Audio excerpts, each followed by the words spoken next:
बर्रे सगीर पाको हिंद के रूहानी बुजुर्ग बाबा जसोंदी शाह के 132वें सालाना उर्स मेला की तकरीबात पीर महल के गांव 320 गाबे में इख्तिताम पजीर हो गयी। तकरीबात में दुनिया भर से हजारों अफराद शरीक हुए। उर्स मेला पर लंगर के साथ साथ खाने पीने के अलावा दीगर एशिया के बाजार भी सजाए गए। दूसरे शहरों से, दूर दूर के इलाकों से, बैरून मुल्क से आते हैं और आके इस मिना शमूलियत का करते हैं। उर्स मेला के मौके पर मारूफ कवालों ने अपने अपने अंदाज में कवालियाँ पेश की।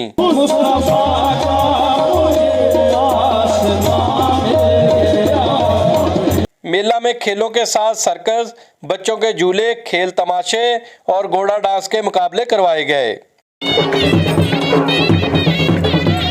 तकरीबात के आखिरी रोज जीतने वाली टीमों के खिलाड़ियों में इनामात तकसीम किए गए। पुरानी साड़ी परदादे दी रवायत असीं उन्हां नूं हमेशा कायम रखते हैं और कोशिश करते हैं भी अगे नालों बेहतर आवे। ਇੱਥੇ ਸਿਰਫ ਮੁਰਦੇ ਦਫਨਾਉਣ ਆਉਂਦੇ ਨਹੀਂ, ਅਸੀਂ ਮੁਰਦੇ ਨਹੀਂ ਦਫਨਾਉਣ ਆਉਂਦੇ, ਅਸੀਂ ਆਪਣੀਆਂ ਯਾਦਾਂ ਨੂੰ ਤਾਜ਼ਾ ਕਰਨ ਆਉਂਦੇ ਹਾਂ। ਜਿਹੜੇ ਸਾਡੇ ਇੱਥੇ ਦਫਨ ਆ ਅਸੀਂ ਉਹਨਾਂ ਨੂੰ ਪੂਜਣ ਵਾਸਤੇ ਆਉਂਦੇ ਹਾਂ।